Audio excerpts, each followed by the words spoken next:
Bonjour et bienvenue, ici le Steve, bienvenue sur la chaîne de la luxure. Aujourd'hui, on va parler d'une honte.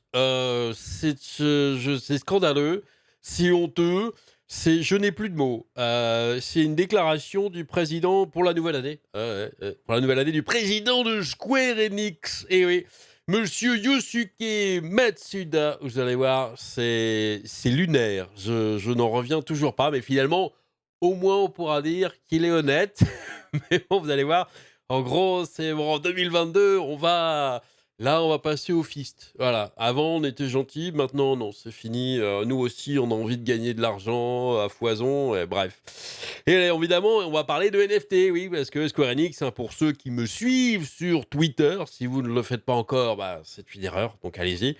J'ai partagé cette info aujourd'hui, hein, Square Enix se met au NFT. J'en ai déjà parlé. Je sais que certains d'entre vous détestent ça, c'est votre droit, vous avez le droit de ne pas aimer. Certains d'entre vous s'en fichent, c'est votre droit aussi. Mais sachez, hein, je l'ai annoncé et ça va arriver donc, ça va être partout. Vous allez être dans tous les jeux, toutes les boîtes vont en faire parce qu'il y a beaucoup d'argent à la clé. Donc évidemment, comme pour les lootbox par le passé, ils vont tous se précipiter dessus.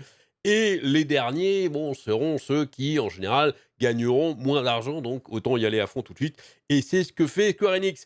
Sachant que, peut-être bonne nouvelle, que autant j'ai, par le passé, émis mon opinion que la technologie des blockchains, moi, je trouve ça formidable et qu'il y a des applications merveilleuses à avoir avec cette technologie. Autant les développeurs de jeux vidéo qui mettent des NFT dedans et avec du pognon dedans où ils peuvent eh bien, récupérer du pognon sur chaque vente, là, c'est le warning, c'est le non, non, non. Là, je leur fais zéro confiance pour réguler le truc et faire ça bien, hein. Depuis qu'il y a la lootbox, on voit comment ça se passe avec un truc où ils auraient pu s'autoréguler, ils auraient pu faire les choses bien. Là, non, là, ça va être un truc puissance 10 000. Ils vont absolument rien faire. Donc, il faut, je pense, mettre le haut là directement et bien faire comprendre que s'il n'y a pas de règles, s'il n'y a pas de régulation, c'est même pas la peine. Eh bien, on n'en veut pas. Enfin, je parle en mon nom, hein. Quand je dis on, évidemment, vous faites évidemment ce que vous voulez. Vous avez le droit de vouloir leur filer tout votre argent, hein, c'est votre droit aussi. Bref. Et petit message d'espoir. J'aimerais commencer par un petit message d'espoir au début de cette vidéo. C'est rare, mais il faut le faire quand ça va, puisque j'avais parlé de Ubisoft qui avait commencé, ça y est, à mettre des NFT dans ses jeux. Eh bien, apparemment, ça n'a pas marché. Les gens ont dit, on n'en veut pas, donc on n'achète pas. Epic fail, et oui, Ubisoft n'aurait vendu qu'une quinzaine de NFT via le jeu Ghost Recon Breakpoint. C'est bien. C'est ça, pour moi, qu'il faut faire quand vous pensez qu'un truc n'est pas pour vous, que vous n'en voulez pas, vous n'achetez pas. C'est bête, hein, mais c'est comme ça. Les NFT, les non-fungible tokens, tout le monde veut en être. Enfin, veut en avoir, hein. Bon, parce qu'être un NFT, ça n'a pas de sens, finalement. Une course à l'hyper-financiarisation du numérique. C'est Frédéric L. C'est l'allée finale qui n'est pas toujours appréciée des utilisateurs. Ouais, dont Frédéric L, je pense, à mon avis. Ainsi, Ubisoft a lancé, quoique, encore une fois, pour le domaine des jeux vidéo, des éditeurs de jeux vidéo, là, je suis entièrement d'accord, zéro confiance. Ainsi, Ubisoft a lancé il y a quelques semaines la vente de NFT via le jeu Ghost Recon Breakpoint, principalement pour l'achat de skins. Une décision, des skins, des cosmétiques, hein, pas des skinheads. Je suis bien d'accord, je ne crois pas qu'on puisse en acheter, s'il en reste, hein, peut-être qu'il en reste quelque part. Une décision stratégique qui a été très mal reçue par les joueurs, le backlash a été violent. En plus, ils ont fait ça très mal, hein. Le marketing était, mais alors zéro. Donc évidemment, les gens, en plus Ubisoft derrière, bon. Le backlash a été violent et c'est peu dire que la tentative de l'éditeur français s'est soldée par un échec qui fera date. Et eux, ils n'ont pas eu le choix dans la date. Si l'on en croit, en effet, Liz Edwards, chef de projet sur le jeu Apex Legends, Ubisoft n'aurait réussi à vendre qu'une petite quinzaine de NFT. Les 445,49 thèses, crypto-monnaie du jeu, c'est bizarre comme nom, le thèse. Bon, pourquoi pas. Récupéré via ces ventes de NFT aurait rapporté à peine 2000 euros. Visiblement, les joueurs ne veulent pas mélanger. Ce qui, à mon avis, au niveau des skins, peut-être que c'est même pas le prix que ça a coûté à développer, ce truc. C'est même le skin à faire, hein, je pense, au tarif horaire des... peut-être, allez, on va dire si, mais bon, même pas. Même free-to-play technique moderne de financiarisation, ce qui n'a pas empêché d'autres géants de l'industrie de plonger tête baissée dans la tendance du moment. Ainsi, Epic Games Store accepte depuis peu les jeux avec NFT. Alors que Tim Sweeney qualifiait les NFT de pure escroquerie, le retournement de veste est épique, lui aussi. Ah, le petit jeu de mots, il n'a pas résisté, ce Frédéric. Mais c'est bien vu. C'est mieux parce que, évidemment, Tim Sweeney, c'est un toujours, je vous l'ai dit, les compagnies de jeux vidéo qui vous vendent des trucs ne sont pas vos amis, jamais de la vie. Même s'ils disent le contraire, ne seront jamais de votre côté. Toutes les grandes, quand ils montent sur leurs chevaux pour défendre des grandes causes et trucs, c'est juste pour vous vendre des objets, hein. C'est tout. Ce ne sont jamais vos amis. Si vous retenez bien ça, vous avez fait un grand progrès, à mon avis. Et là, c'est pareil, Tim Sweeney, effectivement, il y a quelques temps, il dit: «Oh, les NFT, c'est de l'escroquerie, c'est nul». Et évidemment, bon, bah, il y a du pognon, hein, on accepte les jeux avec les NFT, hein, ça, l'appel de l'argent est toujours le plus fort. Bref, et donc, que s'est-il passé? Pourquoi je fais cette vidéo? Puisque, eh bien, le président donc de Square Enix a fait une lettre de nouvelle année, d'une lettre de nouvel an d'un président d'une compagnie de jeux vidéo. Jusqu'ici, vous allez me dire, bon, bah, rien d'extraordinaire, hein, il veut présenter ses meilleurs vœux pour la nouvelle année, voilà. Et qu'est-ce que vous croyez qu'il va dire dans sa lettre? Alors peut-être merci à tous les joueurs d'avoir joué à nos jeux, on essaie de faire le meilleur pour vous, c'est génial, on s'éclate à faire des jeux, vous vous éclatez à y jouer, c'est formidable, hein. Ça serait bon, un peu de platitude, mais ça serait sympa. Non, c'est pas ça du tout qu'il dit. Il s'en fout complètement et vous allez voir même, le fun, finalement, c'est mal. Voilà. Pour le président de Square Enix, le fun, c'est le mal. Ah, on va lire tout de suite. Je ne résiste pas, on commence à aller direct. 1er janvier 2022, une lettre de nouvel an du président. Je voudrais commencer par souhaiter à tous une bonne année. Bon, jusqu'ici, tout va bien, vous me direz, et c'est fini. Ça y est. On peut s'arrêter là au niveau du positif, au niveau du côté amical du président, parce que là, c'est terminé, vous allez voir, on va bouffer derrière. Le métaverse, ça y est déjà, le premier mot, le deuxième mot, le métaverse. Là, vous dites, là, oula, j'ai des frissons. Parce que dès qu'on dit métaverse en ce moment, là, généralement, c'est pas pour les bienfaits ce qu'on pourrait appeler le métaverse, hein. Non, non, non, c'est juste, on va vous arnaquer pour nous faire de l'argent. Bon, vu que ça vient de Facebook déjà en plus. Le métaverse était un sujet brûlant en 2021. Ah bon? Brûlant au niveau de chez Facebook. Mais sinon, les gens, en fait, ils s'en méfient, hein. Inspirant une conversion mondiale animée d'abord sur ce qu'est le métaverse, puis sur le type d'opportunité commerciale qu'il présente. Première phrase de la lettre du nouvel an du président Square Enix, opportunité commerciale. Ça donne le ton. Dans ce contexte, Facebook a changé son nom en octobre pour Meta. Ouais. Ce qui prouve que le concept n'est pas un simple mot à la mode. Si. Et qu'il est là pour rester. Ça n'a aucun sens, cette phrase. Ils ont changé de nom, donc ça prouve que c'est fait pour rester. Bon. Le métaverse a suscité tellement d'attention que 2021 a été surnommé l'année du métaverse. Ah, c'est vrai qu'il n'y a rien eu d'autre en 2021. Ah non, le bière virus, les vaccins. 2021, c'était l'année du métaverse. Puis ce type, et je sais pas, je crois que sa fête du Nouvel An était assez chargée, lui. Ah, il en est. Ouais. J'attribue cela en grande partie au progrès de la technologie de réalité étendue, à la prévalence croissance du cloud et de la 5G, à la technologie blockchain plus sophistiquée et à d'autres évolutions technologiques qui ont eu lieu dans divers domaines au cours de ces dernières années. Bon, jusque-là, ça ne trompe pas de beaucoup. C'est parce que ces avancées donnent lieu à des services qui relèvent du parapluie du métaverse. Le métaverse connaîtra... Combien de fois il dit métaverse dans sa lettre? Le métaverse connaîtra probablement une transition significative vers une phase commerciale. 2 fois. En 2022, c'est annoncé. Avec une large gamme de services apparaissant sur la scène, alors que ce concept abstrait commence à prendre forme concrètement sous la forme d'offres de produits et de services. Cling, cling. J'espère qu'il entraînera des changements qui auront également un impact plus important sur notre entreprise. Opportunité commerciale, phase commerciale, offre de produits et services, notre entreprise. Pas un mot du jeu vidéo, du truc. Le mec, il vendrait des boîtes de conserve, il pourrait faire exactement le même paragraphe. Bon. Un autre terme qui a rapidement gagné du terrain en 2021 était NFT. Là, vous sentez le premier doigt, là. Là, il arrive. Rien qu'avec Ils ont encore rien fait, hein. Rien n'a été fait, mais vous sentez déjà le premier doigt. Ah. Et le fist, celui-là, là, il va être tout doux au début, mais il y a un moment, ça va arriver d'un coup. Là, ouais, les 2 bras. C'est une nouvelle technique. Oh.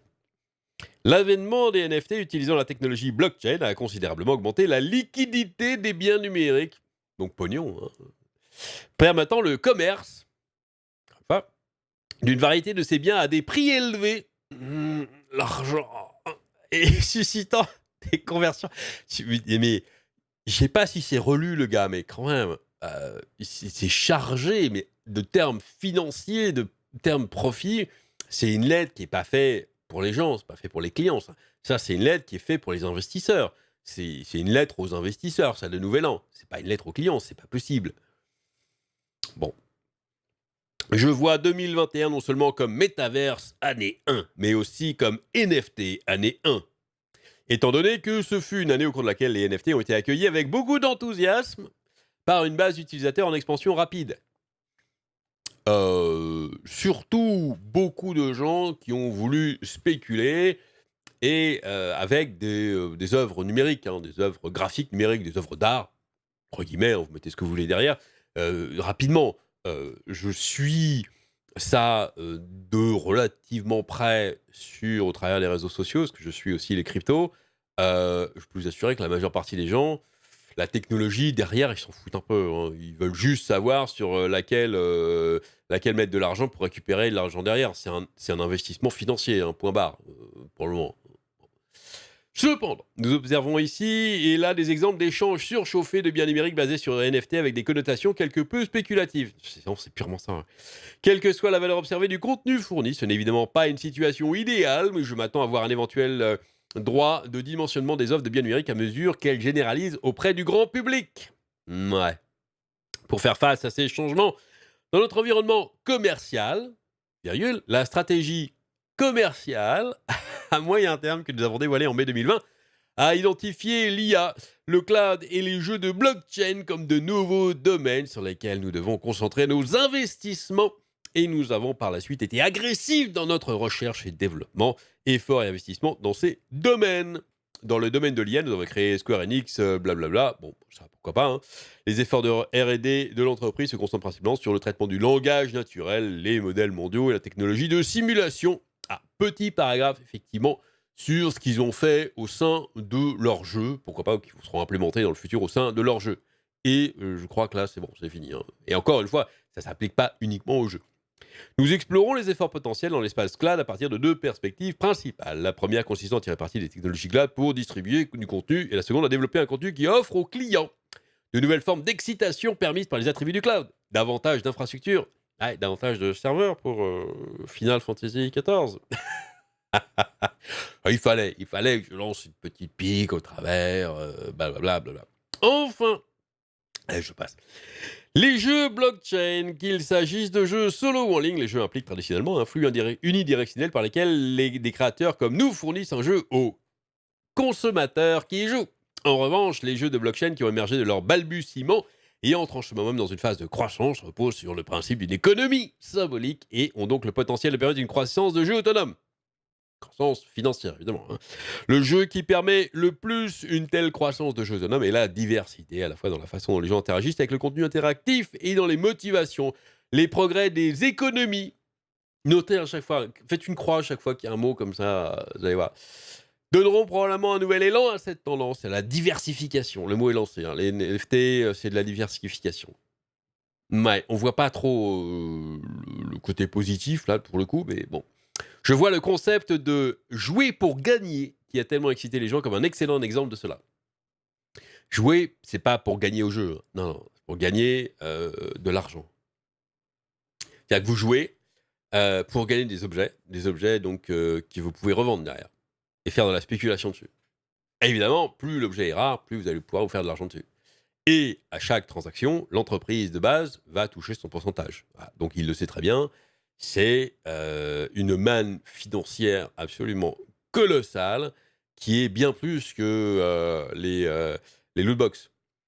On le voit d'ailleurs au travers des reventes d'objets, hein, qui pour le moment se cantonnent à quelques jeux. C'est pas tous les jeux où on peut revendre les cosmétiques ou les trucs. Maintenant, imaginez que tous les jeux ont ça, que tous les jeux on peut y se revendre parce que les NFT, vous pouvez être acceptés sur d'autres plateformes, des plateformes tiers. Ça, c'est là, je pense, le truc nouveau avec ça, par rapport, on va dire, aux anciennes places de marché pour les objets qui existent actuellement. Hein. Counter-Strike, par exemple, sur Steam, il y a des plateformes. Là, ça va être hors de ça et ça peut prendre des proportions absolument énormes parce qu'évidemment, évidemment, il y a des plateformes qui vont faire très vite d'accepter le plus d'objets possible qui viennent depuis le plus de jeux vidéo possible. C'est les loot box, mais comment dire, en puissance nucléaire. À mon avis, au niveau de la potentielle, alors là, Electronic Arts, déjà, qui se font des milliards avec FIFA, imaginez là, les dollars qui leur tombent dans les yeux quand ils voient ça. Bref, où sont été Cependant, avec les progrès des économies symboliques, les utilisateurs recevront des incitations explicites. Monnaie, hein. Ce qui entraînera non seulement une plus grande cohérence dans leur motivation, mais créera également davantage tangibles pour leurs efforts créatifs. C'est ça, oui. Je crois que cela conduira plus de personnes à se consacrer à de tels efforts et à de plus grandes possibilités de jeux se développant de manière passionnante. Notez que là, les joueurs, en fait, les joueurs de jeu, hein, des personnes se consacrent à de tels efforts. Les joueurs vont faire des efforts. Ils vont pas s'amuser. Plus. Qu'il s'agisse de s'amuser, de gagner ou de contribuer, une grande variété de motivations incitera les gens à s'engager dans les jeux et à se connecter les uns aux autres. Ce sont les jetons, basés sur la blockchain qui permettront cela en concevant des économies de jetons viables dans nos jeux. Nous allons permettre une croissance de jeux autonomes. C'est-à-dire le jeu autofinancé, hein, comme les lootbox, c'est ça qui veut dire. C'est précisément ce type d'écosystème qui est au cœur de ce que j'appelle le jeu décentralisé. Et combien de jeux sortiront, même pas finis, en version pré-alpha, avec des NFT, et qui, du coup, eh bien, ça va dire, financer le jeu pour qu'il soit fini. Il y a ça déjà maintenant, un petit peu, trop d'ailleurs, beaucoup trop. Là, c'est l'appel à ça, quoi. C'est-à-dire qu'on sort les jeux, on va faire comme les développeurs indés, finalement, qui sortent une version bêta sur Steam et qui appellent aux accès anticipés pour pouvoir finir le jeu. Sauf que là, ce sont les grosses compagnies qui vont tous s'y mettre. Hein. Ça, c'est un petit peu différent. Et j'espère que ça deviendra une tendance majeure du jeu à l'avenir. Merci Square Enix de montrer le futur. Si nous nous référons à la relation sans cynique où les joueurs et les fournisseurs de jeux sont liés par les jeux qui sont des produits finis en tant que jeux centralisés, sera un thème stratégique majeur pour nous à partir de 2022. Les technologies de base élémentaires pour les jeux de blockchain existent déjà. Bon, bref, voilà. Nous garderons un œil attentif sur les changements sociaux dans cet espace en écoutant des nombreux groupes d'utilisateurs qui le peuplent et augmenterons nos efforts pour développer une entreprise en conséquence dans l'optique et d'émettre potentiellement nos propres jetons à l'avenir, puis incorporer des jeux décentralisés dans notre portefeuille, en plus des jeux centralisés, qui sera un thème stratégique majeur pour nous à partir de 2022. Voilà, vous le savez maintenant, Square Enix, eh bien, le but, c'est de faire plus que ça, tout simplement. C'est clair, hein? J'ai sauté un paragraphe. Je me rends compte, en fait, que je viens de sauter un paragraphe, j'ai pas fait exprès, je suis désolé, et c'est le paragraphe le plus important, en fait. Parce que là, après, le reste, c'est du blabla, il arrête pas de dire qu'on veut faire ça, ça va être génial, on va se faire plein d'argent, voilà, bref. Mais c'est bien de terminer par ça. Je me rends compte, c'est le paragraphe ici, là, je vais vous le surligner, voilà, directement. Là.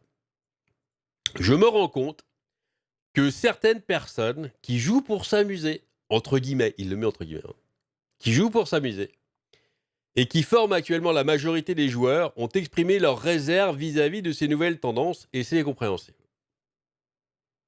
Déjà, ils s'opposent aux joueurs qui jouent pour s'amuser. Incroyable. Pourquoi vous jouez pas pour le fun? Non. Cependant, je pense qu'il y aura un certain nombre de personnes dont la motivation sera de jouer pour contribuer. C'est-à-dire d'aider à rendre le jeu plus excitant. Non, c'est aider à financer le jeu. C'est pas le jeu plus excitant, c'est aider à finir le jeu, à corriger les bugs et à financer le contenu additionnel plus tard. C'est ça, c'est pas plus excitant. Le jeu traditionnel n'a offert aucune incitation explicite à ce dernier groupe de personnes. Ah, les pauvres. Qui étaient strictement motivés par des sentiments personnels aussi incohérents que la bonne volonté et l'esprit de bénévolat. Vous vous rendez compte de le truc là qui vient de sortir? Il y a des gens, apparemment, faut penser à eux. Il dit pourtant que c'est pas la majorité, qui aiment bien se faire fister et qui veulent jouer à des jeux pas finis, payer plein pot pour des jeux pas finis donc, et puis donner tout leur argent pour finir le jeu et en plus faire du bénévolat pour aider à finir le jeu. Et il faut penser à eux. C'est ce que dit monsieur Masuda. Il faut penser à eux et il faut leur donner le futur.